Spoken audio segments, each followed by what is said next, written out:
Hello dear students, मेरा नाम है इंद्रजीत सिंह और हम मिल रहे हैं हमारे अपने प्लेटफॉर्म आरटी अकेडमी पर।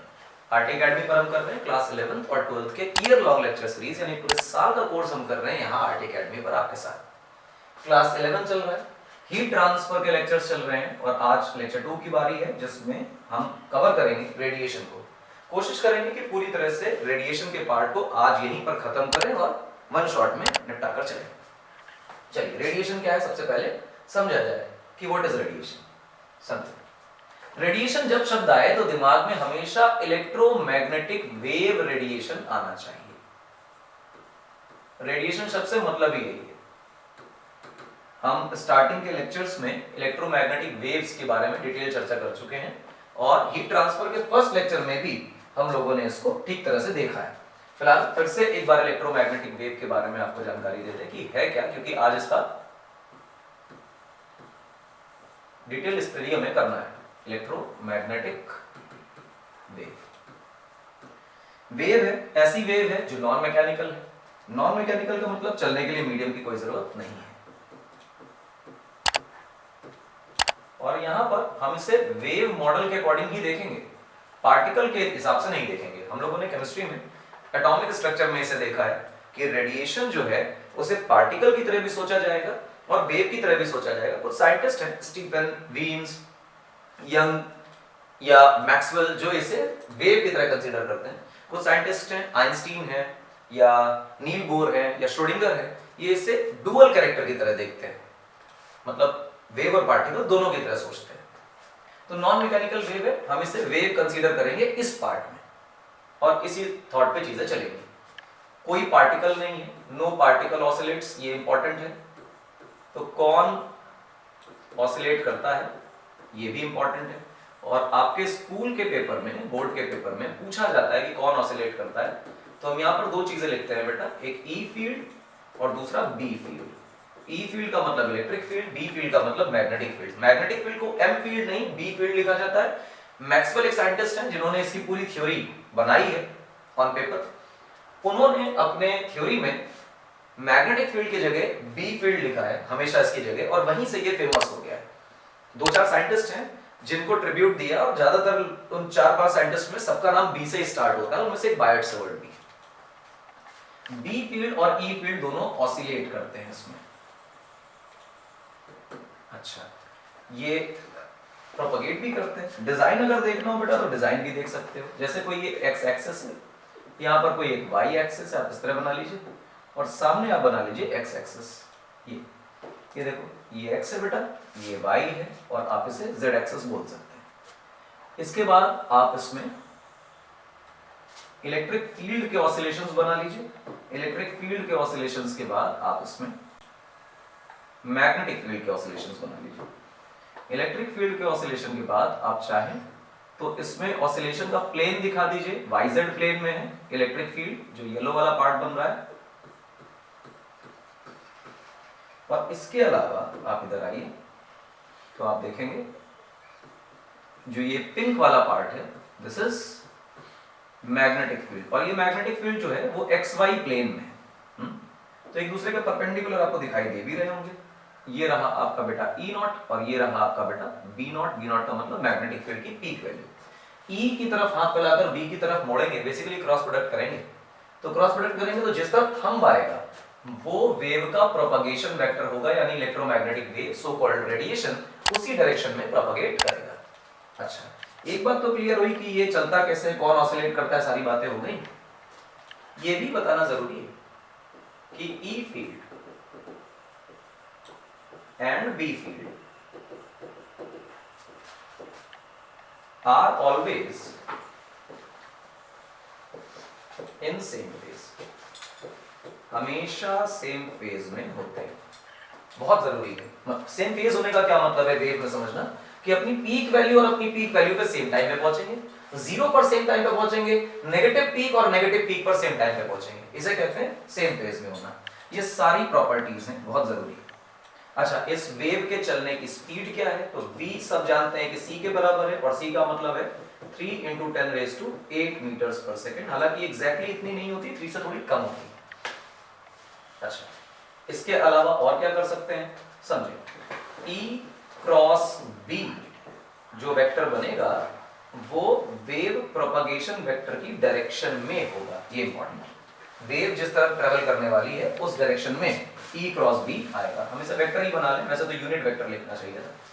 ठीक, ये इलेक्ट्रोमैग्नेटिक वेव जनरेट क्यों होती है, तो कॉज कैसे पता चलेगा कि रेडिएशन क्यों जनरेट हुआ। रेडिएशन जनरेट होने के जो कारण है उनमें से असली कारण क्या है अभी तक शायद साइंटिस्ट बहुत बेहतर तरीके से नहीं जानते हैं, लेकिन हाँ जो सबसे आम कारण है जिसमें से जितने भी इलेक्ट्रोमैग्नेटिक वेव्स दुनिया में घूम रही हैं इनमें से इनके जनरेशन का 99% से ज्यादा जो रीजन है वो है चार्ज। सारे रेडिएशन को जनरेट करने का जो चाबी है वो चार्ज है, और चार्ज जब ऑसिलेट करता है, ऑसिलेट करने का मतलब वाइब्रेट करेगा, तो जनरेट होगा जनरेट्स EM वेव्स। चार्ज का जनरेशन EM वेव्स बनाता है। इसका मतलब अगर किसी मटेरियल के मॉलिक्यूल्स के पास काइनेटिक एनर्जी है तो वो ऑसिलेट करेगा, और जब वो ऑसिलेट करेगा तो उसके पास चार्ज भी है, चार्ज है ऑसिलेट कर रहा है तो इलेक्ट्रोमैग्नेटिक वेव जनरेट होगी। अच्छा सा, बहुत बढ़िया। यहीं से Prevost theory of radiation develop होती है। प्रीवोस्ट थ्योरी ऑफ रेडिएशन क्या है? प्रीवोस्ट थ्योरी यहां से समझाने की कोशिश करती है कि अगर सारे मॉलिक्यूल्स 0 केल्विन से ऊपर रखे जाएं, एब्सोल्यूट 0 से ऊपर रखे जाएं, तो ये तो तय होता है कि हर तरह के मॉलिक्यूल के पास टेम्परेचर की वजह से थर्मल एक्टिवेशन रहेगा, जिसकी वजह से कोई ना कोई काइनेटिक एनर्जी जरूर रहेगी।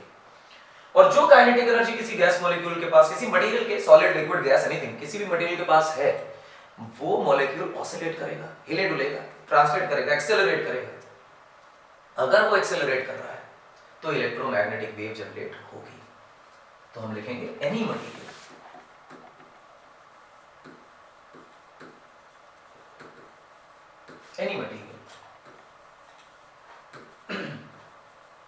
generates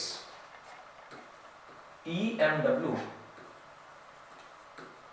above 0 Kelvin।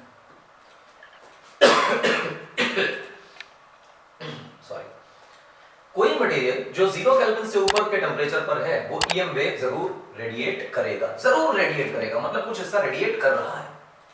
अच्छा, it will radiate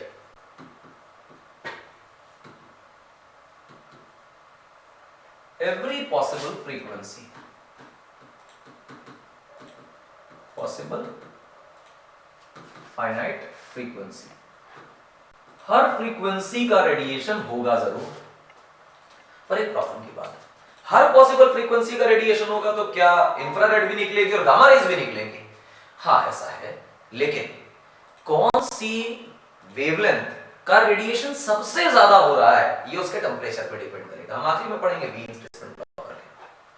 तो हम जैसे रूम टेम्परेचर पे हम ह्यूमंस हैं तो हम इंफ्रारेड रेडिएशन रेडिएट कर रहे हैं, हमारा टेम्परेचर कम है। जैसे एक आयरन का बार लिया जाए, वो इंफ्रारेड रेडिएट कर रहा है, उसे गर्म किया जाए, हीट किया जाए तो रेड हॉट हो जाता है, वो विजिबल लाइट निकालने लगता है, वो रेड कलर का दिखने लगता है, क्योंकि टेम्परेचर बढ़ने से वो विजिबल जोन की लाइट निकालने लगता है। अच्छा, एक और बात, if any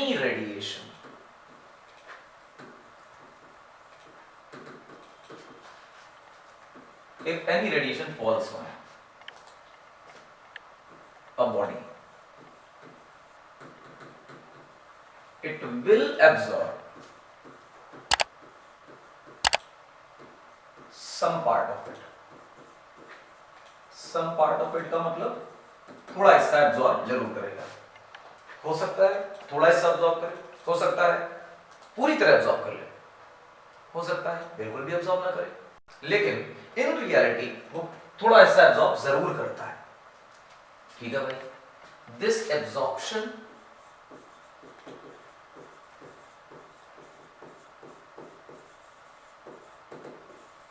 एंड एमिशन, ध्यान रखें ये एब्जॉर्प्शन दूसरे वाले का जो रेडिएशन आ रहा है उसे एब्जॉर्ब किया जा रहा है, और एमिशन अपना वाला अलग एमिट किया जा रहा है। ये नहीं हो रहा कि एक रेडिएशन दिया उसे ही निकाल दिया, ना ना, रिफ्लेक्शन नहीं है, इसे एब्जॉर्ब कर लिया, अपना वाला रेडिएशन निकाल दिया, ये साइमल्टेनियस चलता रहता है। This absorption and emission takes place simultaneously.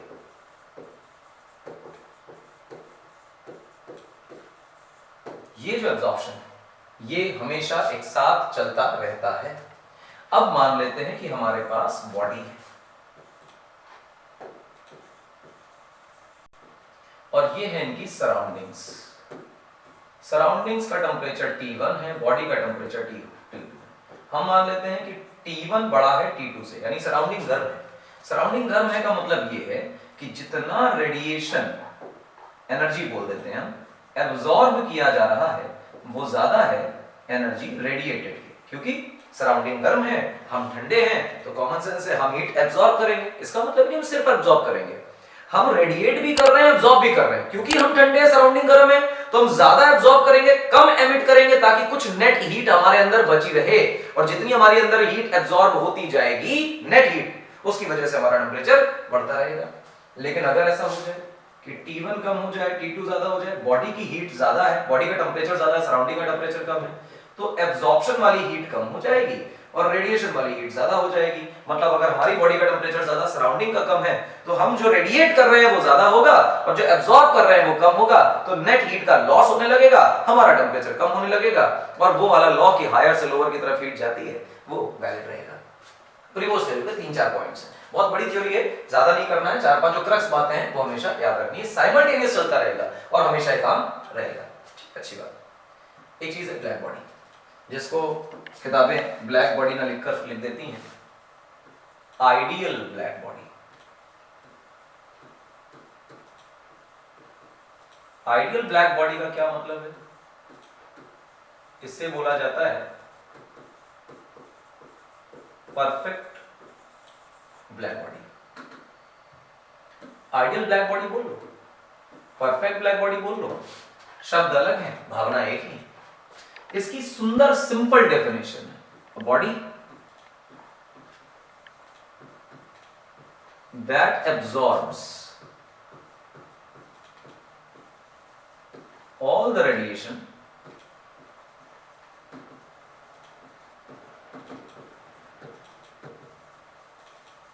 incident on it।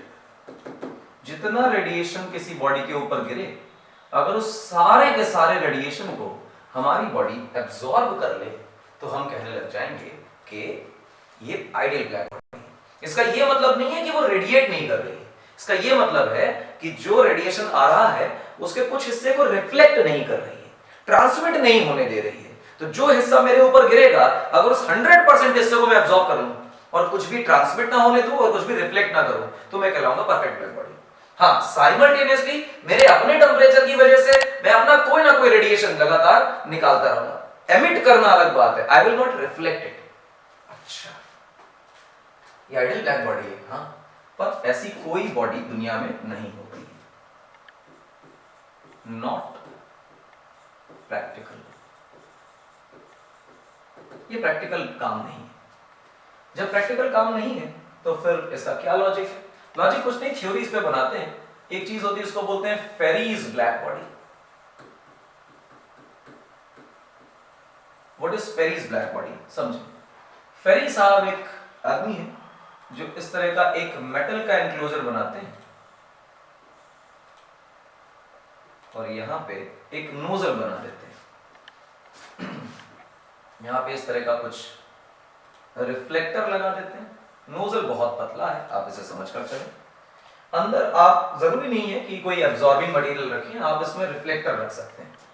अगर इस पतले से नोजल से कोई रेडिएशन अंदर जाता है तो आफ्टर रिफ्लेक्शन इधर रिफ्लेक्ट होगा, नीचे रिफ्लेक्ट होगा, यहाँ रिफ्लेक्ट होगा, यहाँ रिफ्लेक्ट होगा, यहाँ रिफ्लेक्ट होगा, यहाँ रिफ्लेक्ट होगा। और आप देखें रिफ्लेक्शन से जो रेडिएशन इस छेद के अंदर से गया वो इसी के अंदर रह गया। तो जो भी रेडिएशन डाला गया इस होल में से अंदर, क्या वो बाहर आ पाएगा? जवाब है नहीं आ पाएगा। तो this is called as Ferry's black body. ये कहलाई फेरीज ब्लैक बॉडी। जितना रेडिएशन इस होल के अंदर से निकल गया वो कहलाया, वो एब्जॉर्ब हो गया। अब वो इस डब्बे के अंदर है, वो रिफ्लेक्शन एब्जॉर्प्शन रिफ्लेक्शन एब्जॉर्प्शन धीमे धीमे धीमे धीमे कभी ना कभी एब्जॉर्ब हो ही जाएगा। तो जो छेद में से गया वो कभी बाहर नहीं आया, कभी ट्रांसमिट नहीं हुआ, कभी रिफ्लेक्ट नहीं हुआ। इस तरह की ब्लैक बॉडी, इस तरह की बॉडी को close to ideal black body समझा जा सकता है। कई बच्चे सोचते हैं कि सन ब्लैक बॉडी है, किताबें लिखकर देती हैं कि सन आइडियल ब्लैक बॉडी नहीं है। इस तरह की black body is closest to the ideal black body. और एक बात और, ब्लैक बॉडी का मतलब काले रंग से नहीं है, उस बॉडी से जो पूरी तरह से एब्जॉर्ब करे। अच्छा सर, अच्छी बात। Absorptive power, reflective power, transmissive power क्या है? ये टर्म्स बहुत इंपॉर्टेंट हैं क्योंकि इस पार्ट को इससे बहुत डिटेल में देखना होता है। हमारा कोर्स बहुत ज्यादा नहीं है, इस वजह से मैं इस पे बहुत बोलूंगा नहीं, अन्यथा इस पे बोलने के लिए बहुत कुछ होता है। And we have wave in 3 forms. ये है इंसिडेंट रे, ये है रिफ्लेक्टेड रे, आर ही लिख लेते हैं, और ये है ट्रांसमिटेड रे। क्लियर है मेरी बात? एक इंटरफेस है, वेव आ रही है। जब भी किसी इंटरफेस से रे या वेव टकराती है तो उसकी किस्मत में दो ही बात है, रिफ्लेक्ट हो जाए या ट्रांसमिट हो जाए। तीसरी और भी बात है, क्या? कि इस इंटरफेस के जो पार्टिकल्स हैं, ये पार्टिकल इसे एब्जॉर्ब कर ले। अच्छा, जब भी कभी कोई वेव किसी इंटरफेस पे टकराए तो उसकी किस्मत में 3 बातें हैं, कि वो रिफ्लेक्ट हो जाएगी, ट्रांसमिट हो जाएगी या एब्जॉर्ब हो जाएगी। अगर ऐसा है तो तुम सीधा ये समझ सकते हो कि ये तीनों काम हो रहे हैं। QI is the energy of incident ray, इतनी एनर्जी इंसिडेंट हुई। QR वो हिस्सा है एनर्जी का जो रिफ्लेक्ट हो गया, QT वो हिस्सा है एनर्जी का जो ट्रांसमिट हो गया, और QA वो हिस्सा है एनर्जी का जो एब्जॉर्ब हो गया इंटरफेस के द्वारा।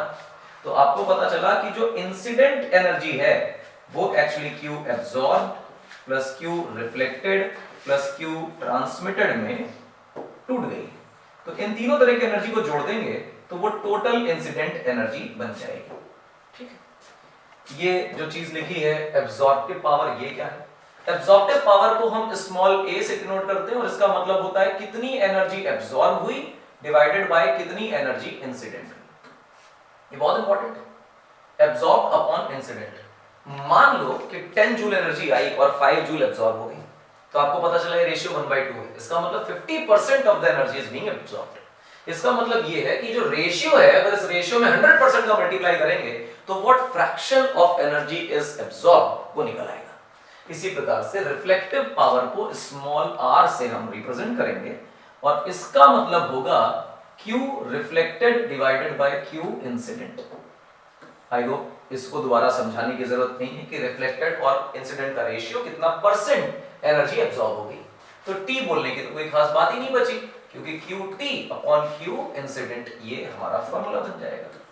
अच्छा, इस फॉर्मूले से भी ज्यादा इंपॉर्टेंट क्या है वो देखो। इस फॉर्मूले से भी ज्यादा इंपॉर्टेंट है कि Q एब्जॉर्ब्ड कितना है। एब्जॉर्ब का मतलब हुआ A times QI।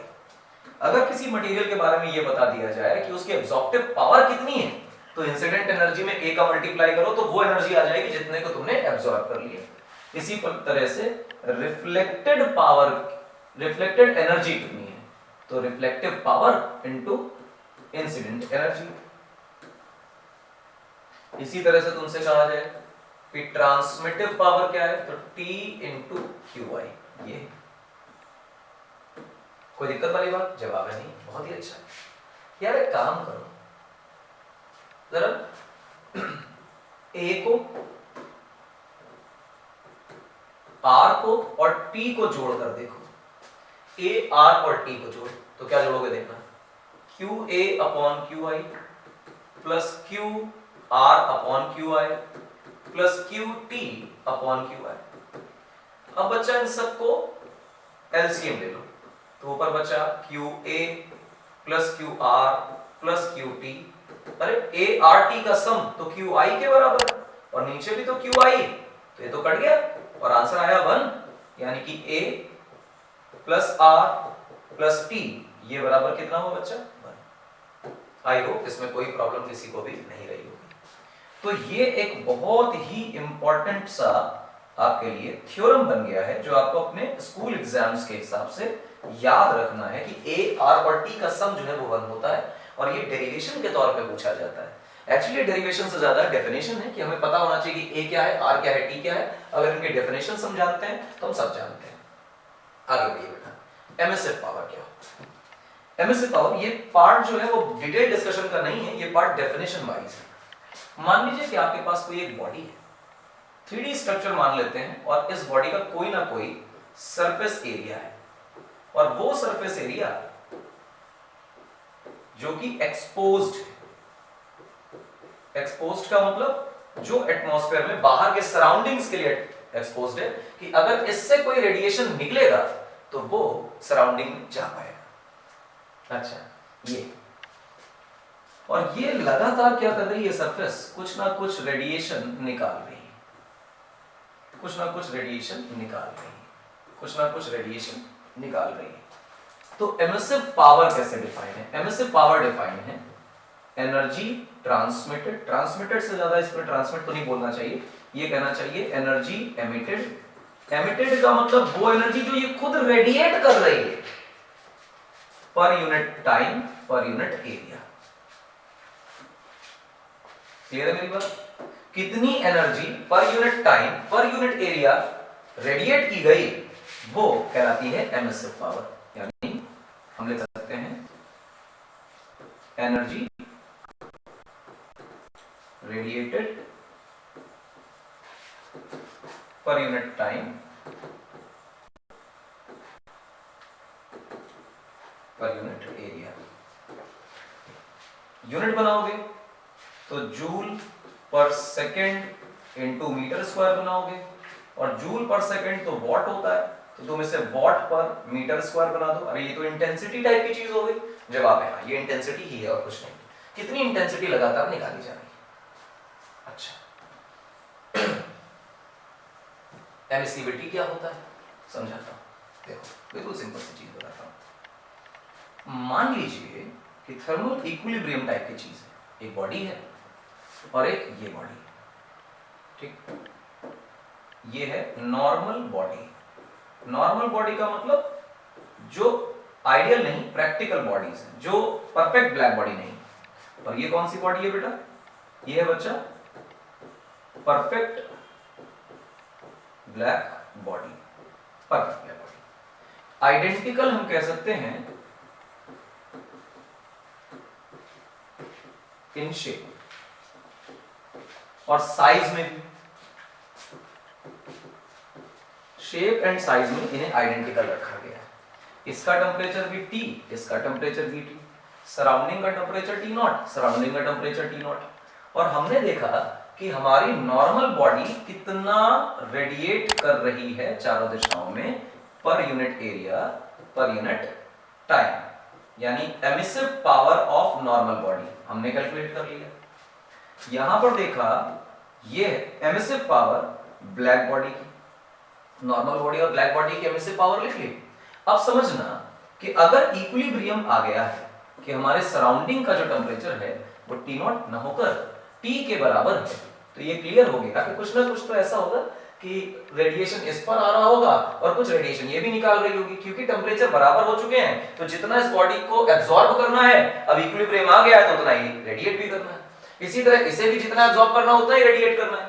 Perfect black body जितना गिरता है सारा एब्जॉर्ब कर लेती है तो उसके बराबर एमिट करेगी। नॉर्मल बॉडी जितना गिरता है उसके बराबर का एब्जॉर्ब नहीं करती, तो जितना एब्जॉर्ब करती है कम हिस्सा उतना ही एमिट करना है। तो कौन ज्यादा एमिट करेगी? जो ज्यादा एब्जॉर्ब करेगी। ब्लैक बॉडी ज्यादा एब्जॉर्ब करती है, इस वजह से ज्यादा एमिट करती है इक्विलिब्रियम में, और नॉर्मल बॉडी कम एब्जॉर्ब करती है इसलिए कम एमिट करती है। इसलिए आप एमिसिव पावर देखेंगे तो इक्विलिब्रियम के टाइम पर ब्लैक बॉडी की ज्यादा और नॉर्मल बॉडी की कम रहेगी। एमिसिविटी को स्मॉल e से रिप्रेजेंट करेंगे, और ये एक रेशियो है नॉर्मल बॉडी की emissivity divided by black body की एमिसिविटी। अब ये 1 से कम ही रहने वाला है। अगर हमारी बॉडी परफेक्ट ब्लैक बॉडी है तो लॉजिकली नॉर्मल बॉडी को ब्लैक बॉडी बना लीजिए, एमिसिविटी से एमिसिविटी काट दीजिए, E की वैल्यू 1 आ जाएगी। यानी E की वैल्यू अल्टीमेटली 0 से लेके 1 के बीच में झूलेगी। 0 का मतलब ये हुआ कि कोई ऐसी बॉडी जो एमिट करती ही नहीं। क्यों नहीं करती? टेम्परेचर 0 है, 0 केल्विन। और 1 का मतलब क्या हुआ कि परफेक्ट ब्लैक बॉडी। ये दोनों ही अचीवेबल नहीं, तो ना 0 केल्विन होने वाला है ना परफेक्ट ब्लैक बॉडी होने वाला है। आप चाहें तो इक्वालिटी के साइंस हटा सकते हैं, नथिंग स्पेशल। ये एमिसिविटी है बेटा, और इसकी कोई यूनिट होती है तो आप तुरंत सीखेंगे कि सर तो सेम क्वांटिटीज का रेशियो है, इस वजह से इसकी कोई यूनिट नहीं बनने वाली, तो हम लिखेंगे नो यूनिट। ये एमिसिविटी है। किरचॉफ लॉ क्या है? किरचॉफ लॉ कहता है कि अ good absorber is a good emitter. मतलब जो बॉडी जितना ज्यादा क्वांटिटी में, जितने ज्यादा रेशियो में, परसेंटेज में रेडिएशन को एब्जॉर्ब कर सकती है, वो बॉडी उतने ही ज्यादा रेशियो में एमिट भी कर सकती है। यानी जो बॉडी जितना ज्यादा एब्जॉर्प्शन करती है उतना ज्यादा एमिशन करती है। एमिशन रिफ्लेक्शन में कंफ्यूज मत होना। रिफ्लेक्ट का मतलब आती हुई चीज को रिफ्लेक्ट कर देना, और एमिशन का मतलब अपने अंदर से रेडिएशन निकालना। तो जो बॉडी जितना ज्यादा एब्जॉर्ब करती है वो बॉडी उतना ज्यादा एमिट भी करती है। ये बात इन्होंने कही। लॉजिक भी है उसके पीछे, आप जानते हैं इस बात। कैसे समझना कि हम कहेंगे कि यार एक बात बताओ जरा, सिस्टम देखते हैं। वी टेक अ सिस्टम जहां पे मेरे पास दो बॉडीज हैं। Let's take two simple identical bodies. This is our normal body, this is our perfect black body, same shape and size.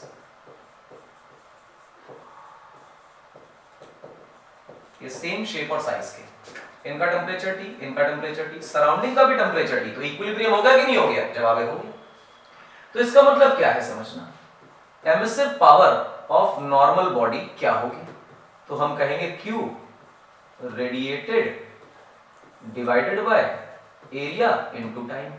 और अगर हम कहेंगे ब्लैक बॉडी के साथ क्या सीन है, तो फिर तुम कहोगे Q radiated upon area into time. बस होगा ये कि Q रेडिएटेड जो है वो नॉर्मल बॉडी का होगा, और यहाँ Q रेडिएटेड जो है वो ब्लैक बॉडी का होगा। जवाब है हाँ, बहुत अच्छी बात। कितना रेडिएट करेंगे कैसे अंदाजा लगाओगे? तो तुम कहोगे हमने जानबूझकर जो केस लिया है उसमें टेम्परेचर बॉडी और सराउंडिंग्स के सेम लिए है, तो थर्मल इक्विलिब्रियम, तो हीट ना ट्रांसफर हो सकती है ना हम उसे होने देंगे। यानी जितना रेडिएशन हमें करना है उतना ही एब्जॉर्ब भी करना है। तो whatever is being absorbed by the bodies is radiated bye them. हाँ बिल्कुल सच बात है। अब ध्यान, इनका शेप एंड साइज बराबर है, सराउंडिंग्स आइडेंटिकल है, तो जितना इनके ऊपर इंसिडेंट होंगी रेडिएशंस वो आइडेंटिकल होंगी। कॉमन सेंस है भाई, अगर सेम शेप एंड साइज है, टेम्परेचर भी सराउंडिंग का सेम है, सब कुछ सेम है, तो आइडेंटिकल होने की वजह से सिमेट्री मिल रही है। तो जितना इंसिडेंट रेडिएशन का इनके ऊपर हो रहा है उतना ही इंसिडेंस रेडिएशन का उनके ऊपर भी होगा। लेकिन ब्लैक बॉडी के ऊपर जितना रेडिएशन होगा सारा एब्जॉर्ब हो जाएगा, और भाई साहब के ऊपर जितना रेडिएशन होगा उसका कुछ कम एब्जॉर्ब होगा। तो कितना एब्जॉर्ब होगा वो निकालते हैं। एब्जॉर्ब होने वाली चीज A टाइम्स इंसिडेंट होती है, और यहां एब्जॉर्ब होने वाली चीज तो इंसिडेंट के बराबर होती है। जितना इंसिडेंट हुआ सारा का सारा एब्जॉर्ब हो गया। तो आप नॉर्मल बॉडी के केस में जब Q रेडिएटेड लिखना चाहते हैं तो वो Q एब्जॉर्ब के बराबर होगा, और एब्जॉर्ब्ड वाला जो Q है वो तो AQI के बराबर है। और हमारे ब्लैक बॉडी का तो जितना इंसिडेंट हुआ वो सारा का सारा है, और A की वैल्यू तो लॉजिकली 1 से कम ही होती है ना भाई। ब्लैक बॉडी के लिए 1 होती है, बाकी सब के लिए तो 1 से कम है। तो अब देखो क्या लिखोगे, तुम लिखोगे E of normal body upon E of black body is equal to, ratio ले लिया हमने, रेशियो लिया तो आप देखोगे QI80 कट गए एंड दैट बिकम्स A। अरे वाह, तो तुमने फॉर्मूला बना दिया। जी हाँ, फॉर्मूला बता दिया। पर अब देखना तुम गौर से क्या चीज है, ये En अपॉन EV क्या था? अभी अभी हमने इसे एमिसिव पावर कहा था, सॉरी एमिसिविटी कहा था, एमिसिविटी। तुम देखो एमिसिविटी और एब्जॉर्प्टिव पावर एक हो गए, दोनों यूनिटलेस क्वांटिटीज हैं। ये मत समझना कि ये दोनों एक ही चीज है, ये दोनों नंबर में बराबर है। ये बता रहा है कि कितना ज्यादा कोई बॉडी एमिट कर सकती है, और ये क्वांटिटी बता रही है कि कितनी ज्यादा कोई बॉडी एब्जॉर्ब कर सकती है। तो लॉजिक तो सामने आ गया कि अगर किसी के एब्जॉर्ब करने की ताकत ज्यादा है तो उसके एमिट करने की ताकत ज्यादा है, किसी के एमिट करने की ताकत ज्यादा है तो उसके एब्जॉर्ब करने की भी ताकत उतनी ही ज्यादा है। तो a good absorber is a good emitter, और a bad absorber is a very bad emitter. जो खाएगा ही नहीं वो निकालेगा भी, इतनी सी बात है। और ये छोटा सा डेफिनेशन है, और आप इसे लिखें सुपर मोस्ट इंपॉर्टेंट। आपके स्कूल एग्जाम्स में आएगा, कहेगा कि प्रूव करो अ good absorber is a good emitter. इस तरह करें, जो कराया है वो सस्ता तरीका है, छोटा है। तो स्टीफन्स लॉ क्या कहता है? स्टीफन्स लॉ एमिसिव पावर पे बात करता है। क्या बात करता है? जैसे मान लीजिए आपके पास कोई बॉडी है, टिंग, और ये जो बॉडी, इस बॉडी की एमिसिव पावर के बारे में बात करेगा। कहेगा देखो मेरी बॉडी का टेम्परेचर T है, सराउंडिंग का टेम्परेचर T0 है, हम मान लेते हैं कि ये बॉडी जो है वो T ग्रेटर है टी नॉट से, मतलब हमारी बॉडी का टेम्परेचर ज्यादा, सराउंडिंग का कम है। तो कहता है एमिसिव पावर किस पर डिपेंड करती है? तो एमिसिव पावर जो है वो बॉडी के टेम्परेचर की पावर 4 पर डिपेंड करती है। ये कैसे बता दिया? थ्योरी और नहीं इसके पीछे। इस पूरे रेडिएशन के खेल में थ्योरी तो है ही नहीं। किरचॉफ का लॉ या ये स्टीफन्स लॉ है या वीन्स डिस्प्लेसमेंट लॉ है, रेले जीन्स का लॉ है या कोई भी लॉ दूसरे पकड़ लीजिए जो अभी हमारे 11th के केस में नहीं है, ग्रेजुएशन में आप करेंगे। रेडिएशन की पूरी थ्योरी में थ्योरी का पार्ट जो है वो मैक्स प्लैंक से आता है। उससे पहले सारे के सारे लॉज एक्सपेरिमेंटल हैं, उनके पीछे कोई थ्योरी नहीं है ना। इसलिए आप ये समझें कि ये चीज जो निकाली गई ये प्योरली एक्सपेरिमेंटल है, इसके पीछे जस्टिफिकेशंस नहीं है, एक्सपेरिमेंटल फैक्ट्स हैं। तो इन्होंने क्या कहा? इन्होंने कहा E is equal to sigma T⁴। Sigma का मतलब है स्टीफन्स कांस्टेंट। स्टीफन्स कांस्टेंट का मतलब, स्टीफन्स आप साइंटिस्ट हैं, इनके नाम पर रख दिया गया Stefan constant, this becomes the Stefan's law. मेरे हिसाब से इसमें कोई प्रॉब्लम नहीं। अब इसको गौर से देखो, जितना सरफेस का टेम्परेचर, टी का मतलब क्या, ध्यान देना, टी का मतलब बॉडी का टेम्परेचर नहीं, टी का मतलब है टेम्परेचर ऑफ सरफेस। तो कितना ज्यादा सरफेस का टेम्परेचर है उस पर ही चीजें डिपेंड करती हैं। जितना ज्यादा सरफेस का टेम्परेचर बढ़ाते जाओगे उसकी 4th पावर से एमिसिव पावर बढ़ती जाएगी, यानी उतना ज्यादा एनर्जी रेडिएट करने लग जाएंगे। अच्छा, एमिसिव पावर को अगर देखें तो क्या लिखते थे? Q radiated divided by area into time. तो ये क्या बन जाएगा? Sigma into T⁴। तो Q रेडिएटेड क्या बन जाएगा? तो तुम लिखोगे A sigma T⁴ upon T। पर सेकंड कितनी एनर्जी रेडिएट हो रही? अब ये एनर्जी रेडिएट की आ गई क्योंकि तुमने एरिया ऊपर भेज दिया। पर सेकंड कितनी एनर्जी रेडिएट हो रही है? A sigma T⁴। ये है स्टीफन्स लॉ। मेरे हिसाब से कोई प्रॉब्लम नहीं। चलो अगला देखो। अगला देखोगे तो कहोगे Wien's displacement law. Wien's displacement law क्या है? ये भी बेटा एक्सपेरिमेंटल है। और ये क्या कहता है आपसे? ये कहता है कि इस वीन साहब ने बहुत सारे रेडिएशन की चर्चा करी, एक्सपेरिमेंट्स किए और फिर उनसे ग्राफ बनाया। जिसका ग्राफ बनाया समझना, यहां पे लैम्डा का और यहां पे ई लैम्डा का। ठीक, ई लैम्डा का मतलब क्या है समझाता हूं। स्पेक्ट्रल एमिसिव पावर बोलते हैं। बेसिकली पहले भी मैंने जो लेक्चर के स्टार्टिंग में बोला था कि हमारे पास जो रेडिएशन निकालने वाली बॉडीज हैं, हम सब जितनी बॉडीज हैं, उनका जब टेम्परेचर होता है तो बॉडी रेडिएट करती है और हर पॉसिबल रेडिएशन निकालती है। तो जवाब है हाँ, पॉसिबल रेडिएशन निकालती है, लेकिन सारे वेवलेंथ्स का रेडिएशन बराबर बराबर अमाउंट में होगा इस बात की कोई गारंटी नहीं होती। और अगर इस बात की कोई गारंटी नहीं होती कि हर पॉसिबल रेडिएशन का, हर पॉसिबल वेवलेंथ का रेडिएशन बराबर हो, तो किस पे डिपेंड करता है कि किसका रेडिएशन ज्यादा होगा, किसका रेडिएशन कम होगा? ये इस बात पे डिपेंड करता है कि बॉडी का टेम्परेचर कितना है। जितना ज्यादा टेम्परेचर बढ़ा दोगे बॉडी का, तो उस वाली वेवलेंथ का रेडिएशन बढ़ता चला जाएगा जिस वेवलेंथ की वैल्यू कम होगी। मतलब ये हुआ कि अगर तुम ग्राफ बनाने की कोशिश करो इस पे, तो एक्सपेरिमेंटल ग्राफ इस तरह का आता है and you see a peak at some point and this becomes lambda m. This lambda m is not lambda max. This is the wavelength corresponding to which the emission is maximum. किसी T1 temperature पे कहानी चल रही है। मतलब ये है कि जैसे ही आपने इस टेम्परेचर को बढ़ाया, बढ़ाने पर ये पता चलेगा कि ये सारी रेडिएशंस निकल रही हैं, ये सारे रेडिएशंस की एनर्जी है, वो एनर्जी रेडिएट हो रही है, लेकिन आप देखेंगे कि किसी एक वेवलेंथ का रेडिएशन जो है वो सबसे ज्यादा हो रहा है, बाकी सबका कम हो रहा है एनर्जी। देखो बाकी सब में कम एनर्जी है, लेकिन इसका एनर्जी ज्यादा है। अच्छा सर, मान लीजिए कि आपने टेम्परेचर कम कर दिया, ये T2 हो गया and T2 is less than T1। Temperature जब बेटा कम करोगे तो तुम पाओगे कि अब जो लैम्डा m मिल रहा है वो आगे मिल रहा है। मतलब जैसे ही टेम्परेचर कम होगा तो उस वेवलेंथ का रेडिएशन सबसे ज्यादा होने लग जाएगा जिस वेवलेंथ की वैल्यू पहले से ज्यादा होगी। समझे मेरी बात? मतलब यह है कि टेम्परेचर बढ़ाने पर उस वेवलेंथ का रेडिएशन सबसे ज्यादा होने लगता है जिसकी वैल्यू कम होती है।